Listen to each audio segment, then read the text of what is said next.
Today on CityCast Chicago, NASCAR road closures are heating up, Illinois bans, book bans, and we've got plenty of events for the Juneteenth extended weekend. Joining me today are the host of WBEZ's Nerdette, Greta Johnson, and WBEZ reporter Araceli Gomez Aldana. It's Friday, June 16th. I'm Jacoby Cochran, and this is what Chicago is talking about.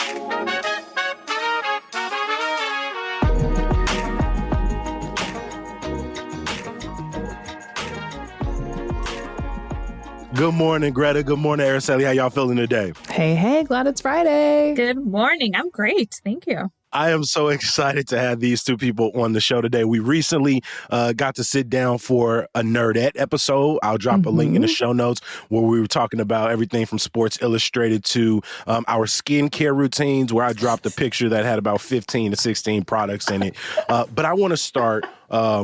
I want to know a little bit about, Greta, right now I can see behind you, you got this amazing bookshelf. Summer is here. What are the books or the book you're excited to read this summer? What's your summer book, Greta? Oh my gosh. I mean, there are so many, Jacoby. I read probably 2 books a week. So I like all the books.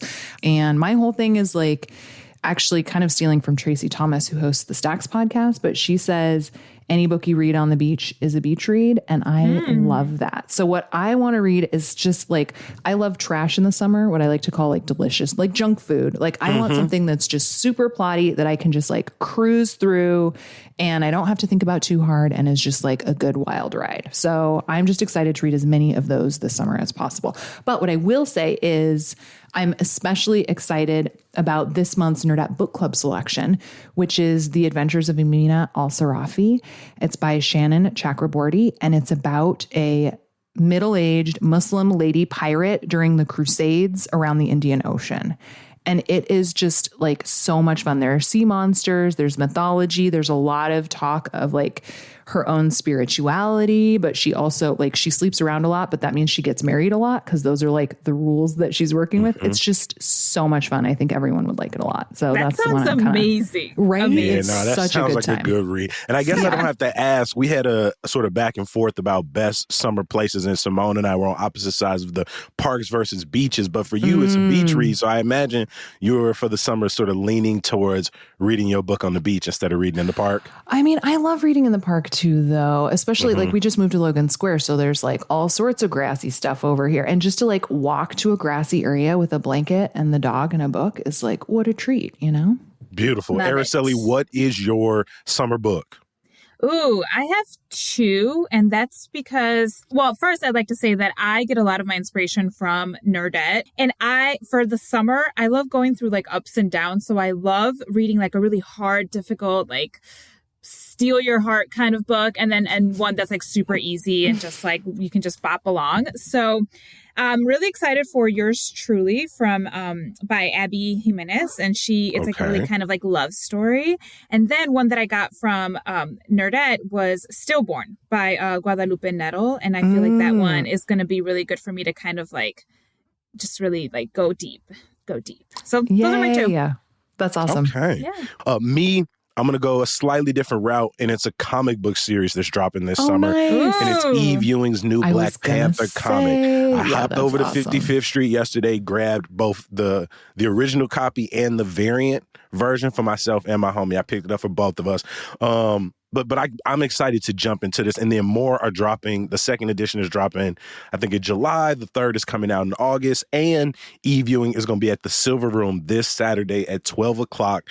So I'm going to be reading the new Black Panther and seeing what's going on with T'Challa being exiled from Wakanda. So I think between the 3 of us, we giving people a good summer list. Whether you at the park, on the beach, on the rooftop, or on the patio, wherever you are this summer, have a good book with you.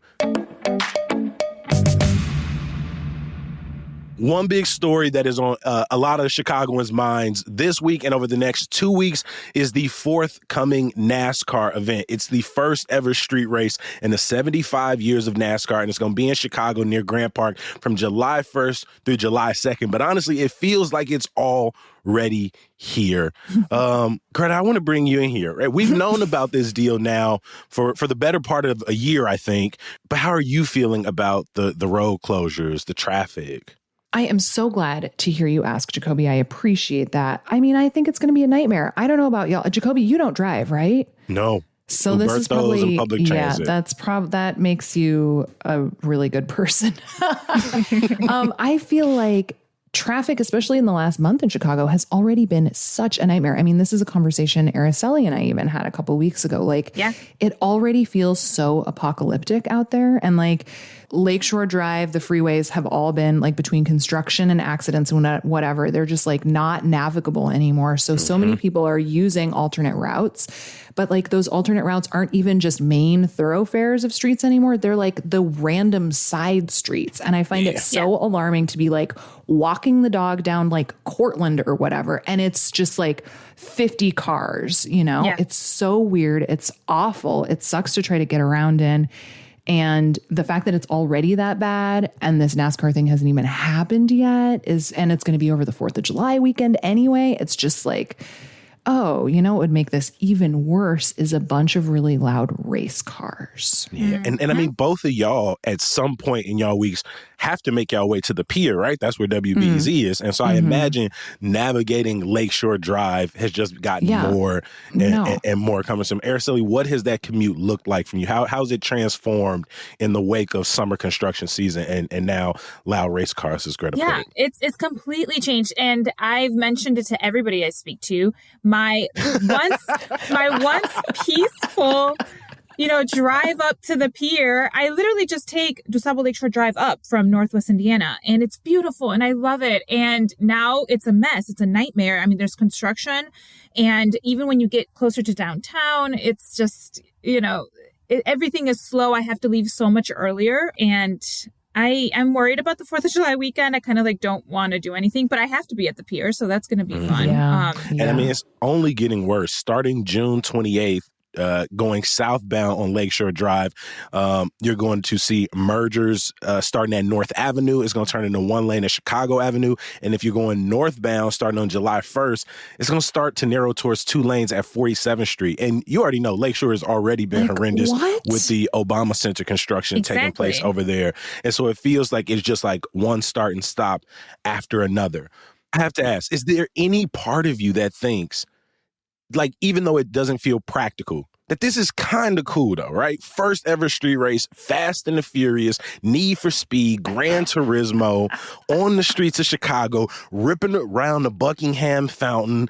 You could see the Field Museum in the background. You could see the shed off in the corner. If you get a good camera angle, you could just see the shimmering skyline. Is there anything to that for y'all? I mean, I'm looking at y'all faces right now, and it doesn't, Araceli has given me nothing, and I'm giving visual poetry. I think if I did not live in Chicago and I watched it on TV, I bet that would be real cool. And then it's like close down the whole drive and go up there too. And then you got the lake in the background. Like if the aesthetics of the thing is the purpose, then that's fine. But then you're disregarding literally millions of people, and for how many dollars and for what point, and that's, it's how many dollars? $113 million, according to NASCAR officials. That's what's going to come to Chicago. And that's is that a dollar amount worth it? No? I mean, that's a third of what Lollapalooza revenue usually generates, right? I think I saw that in the Trib. So, and I mean, they're not shutting down roads nearly as much for Lollapalooza. I mean, that's its own inconvenience in terms of like the drunk children or whatever, but $335 million. That's how much Lolla brings in. Okay. Yeah. I don't know. I feel like gross. This NASCAR situation doesn't feel that, it's like, are we getting a cut of that? Are they going to fix any potholes with that money? Like, what are we seeing out of this? Listen, we know that Chicago is the most beautiful city ever. So it will be beautiful. I do agree with that. It's like pretty cool to think about that it can just be transformed into a course. But I also agree that it's a good idea to kind of pump some money back into the economy. And I know that a lot of people are probably expecting to make some money this weekend, which is great for them. It's just kind of a hassle that started weeks before the event. And I feel like that's what I'm kind of having issues with, that it's affected so much that people didn't kind of take into consideration. And then the other thing is like I did feel when this was announced that we were kind of being pushed into this. This is going to be amazing. NASCAR is coming to Chicago. It was kind of forced on us, I feel like. And I wasn't ready for that. A lot of Alders, a lot of Chicagoans definitely felt like it just creeped up. And it wasn't just a one-time deal, right? Again, we were looking at, I think, a 3-year contract with then an option for 2 more years. And NASCAR is, they gung-ho. They said, we're going to see this thing through to the end. So we could be looking at 5 races. Mayor Johnson's administration has not committed, right? They've been doing the political speak about this. You know, we're going to judge this based on operational success. We're going to see what the economic benefits are for the city of Chicago. And we want to know, how do residents feel about this, right? So we don't know if this will continue yet, but like y'all said, I do agree. The 2 weeks, the 3-4 weeks of construction that we've been dealing with is out of control. And I've been on this heel since the very start. It is hypocritical that last summer, when they was making all this hoopla about people racing their cars in the streets, they turned around and signed a 5-year contract with NASCAR. So that hypocrisy, I'm never going to let it go.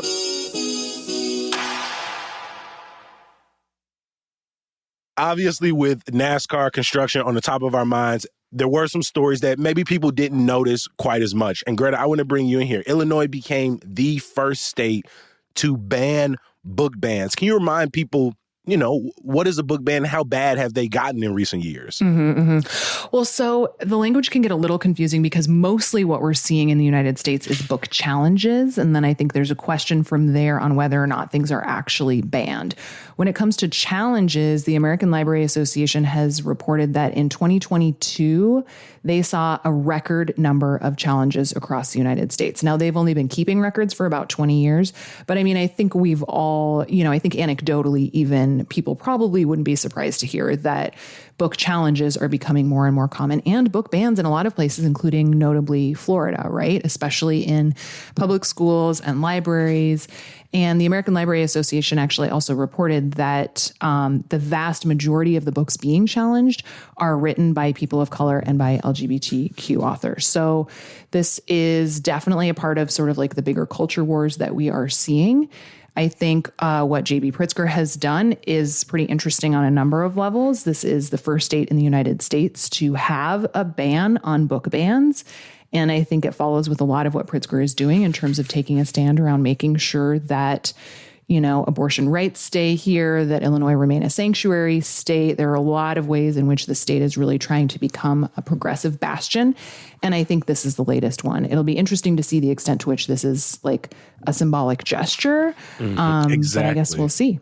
Because like you said, it's mostly about book challenges. And when you really dig into that, what J.B. Pritzker is saying is, you know, if libraries follow through on the challenges and start taking books off the shelves, they'll lose access to grant funding. And so it's not necessarily you can't really ban people from challenging it, but it's more or less just trying to set up consequences if, you know, institutions that take public funds sort of follow through with these challenges. And the top 4 books that were challenged in 2021 and 2022 were The Bluest Eye by Toni Morrison, Out of Darkness by Ashley Hope Perez, All Boys Aren't Blue by George Johnson, and Genderqueer by Maya Kobabe. Well, and I mean, I think what's really troubling too that is worth mentioning is that a lot of these books it's fitting into this anti-trans rhetoric around kind of saving children from themselves, I guess. And that if people are providing information to kids about gender identity, that they're pedophiles. I mean, it's feeding into all of this very troubling misinformation that's happening out there right now. And it's deeply problematic. And, you know, I think WBEZ posted a link to their article about this earlier this week. And the number of, I don't know if they're bots or whatever, but people online, you know, essentially accusing J.B. Pritzker of being a pedophile for promoting this. It's shocking. There were hundreds of comments just on this one post. The vitriol is there. One thing I wanted to say about this topic also is, you know, what is out there everywhere, it's the internet. So I don't understand why we go after books in a library, but the internet is literally a place where you can find anything and probably not very appropriate. So it's a strange concept, I think. It is. Well, and the other thing the New York Times article pointed out, which I did also think was really interesting, is like the language Pritzker used is pretty clearly a call out to especially Florida Governor Ron DeSantis, who is, running for president in 2024, at least in the Republican Party. And, there's been a lot of conjecture about whether Pritzker is planning a similar run, maybe not for 2024, but in the future. And I can't help but wonder also how much of this is just sort of a political posturing of taking a stand that he knows is very clearly against this ultra conservative move that's happening.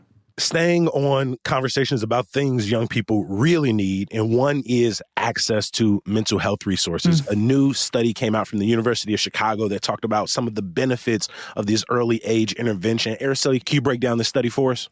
The program is called WOW, and it's short for Working on Womanhood. It's from Youth Guidance, and it partnered with CPS. And so for 2 years, they did a controlled trial, and they worked with 2,000 Chicago public school girls between freshman and junior year.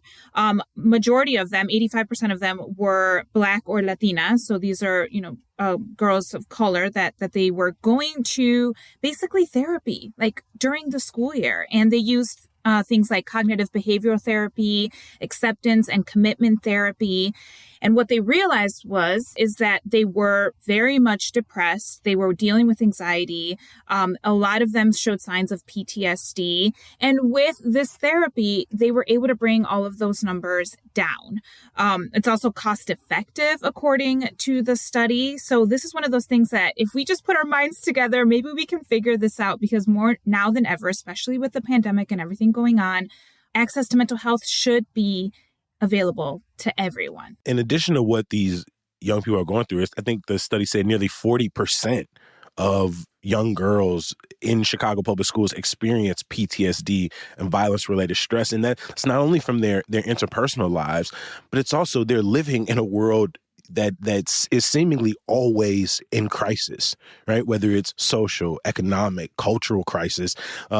And so we did see a budget proposal from the Johnson administration earlier this week that talks about increasing the amount of money that goes direct to schools to hire more teachers, to hire more support staff.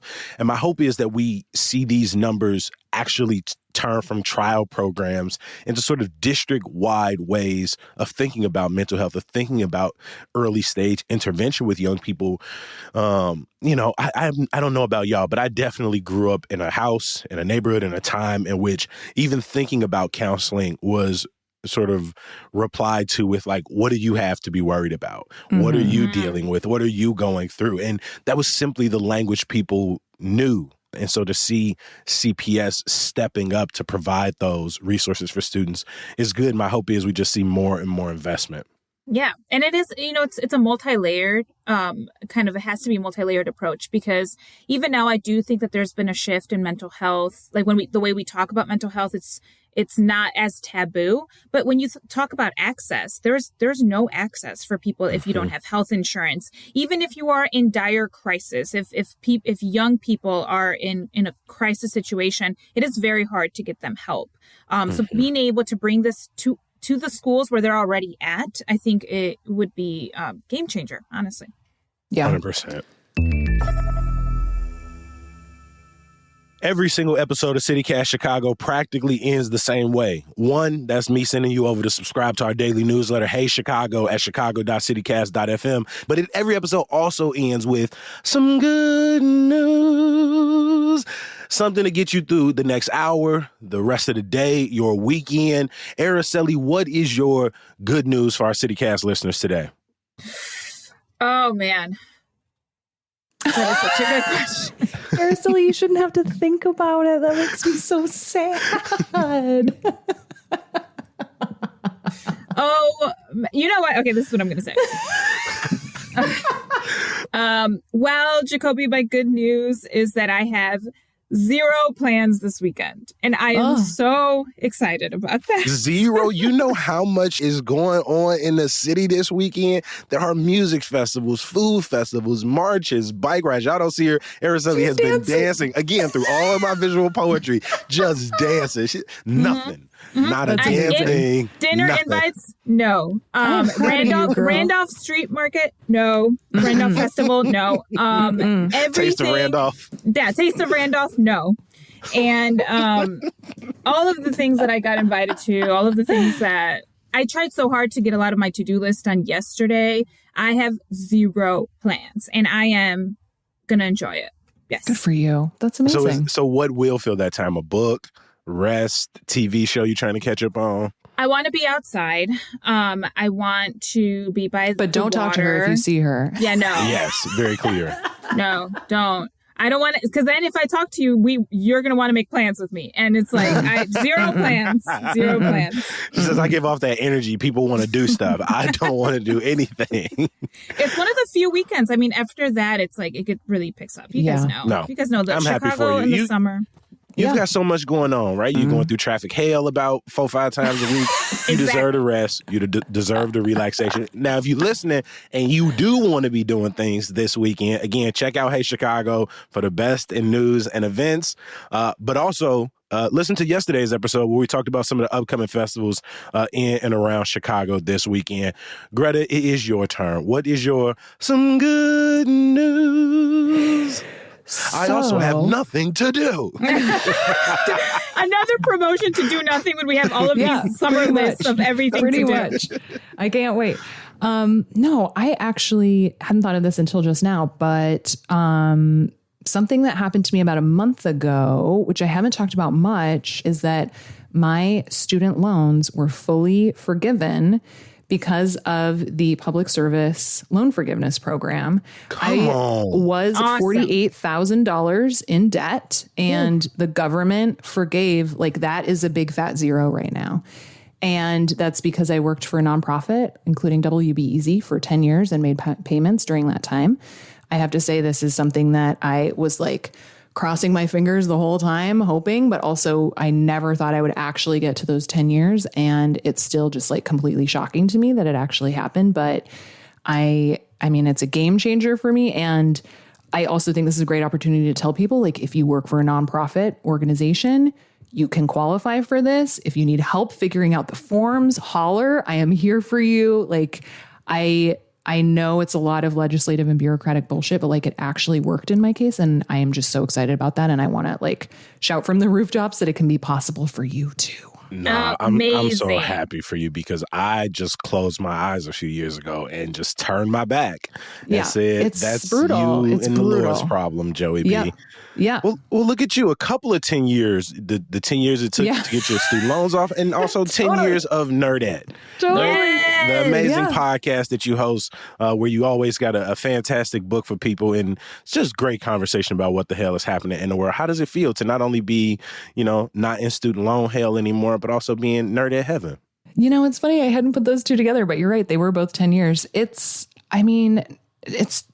has been such a dream, It's like, I think that's another one where I just could not possibly have anticipated that it would be like a career choice at all. I mean, podcast 10 years ago, like, it was such a different scene than it is now. And the show has changed a lot over the time. Look at that line you just dropped. I mean, 10 years ago, it was a different game, 2013. Oh my God, we were in a different place, a different time. I'm super cool with being a podcast grandma, Jacoby, and anything you need, I am here for you. Well, congratulations on the student loans. Thank you. Congratulations on Nerdette.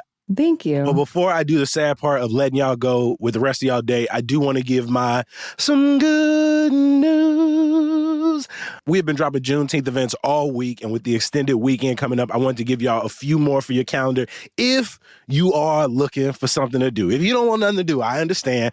Enjoy your weekend. Enjoy your extra day. Juneteenth Family Festival in Morgan Park on Saturday. Juneteenth Jubilee and Resource Fair in Uptown on Saturday. Juneteenth Village Fest featuring the homie Bella Boz in North Lawndale, Frederick, and Anna Douglas Park on Sunday. And the Juneteenth Love and Liberation Fest in Auburn Gresham on Monday. Y'all, that's only 4, but there are plenty of other events happening in and around the city of Chicago. As far up as north as Skokie, as far south as Richton Park. So follow places like the Tribe Block Club for their rundowns of events that you can enjoy this weekend going into Monday. Once again, I have to give a huge shout out to my 2 guests today, both from WBEZ, the host of Nerdette, Greta Johnson, and reporter extraordinaire, Araceli Gomez Aldana. Thank y'all for spending time with CityCast this morning. Oh, I'd love to. Happy Friday. Yes, thank you. Before I let you go, I want to give a huge thank you to the people who make CityCast Chicago. That's lead producer Simone Alisea, our newsletter editor Sydney Madden, our producers this week were Noah Snyderman, Natalie Rivera, and Grant Irving. The music we all love is from the homie Sam Thousand, All the Kimonos, and Mark Greenberg from the Mayfair Workshop. If you enjoy the show nearly half as much as we love making it, please tell a friend, rate the show, and leave us a review wherever you listen. Helps more people find CityCast Chicago. We are off Monday for the long weekend, but we will be back in your feeds bright and early on Tuesday. I'm gonna talk to you then. Peace. Do-do-doom-doom-doom-doom-doom. Pow.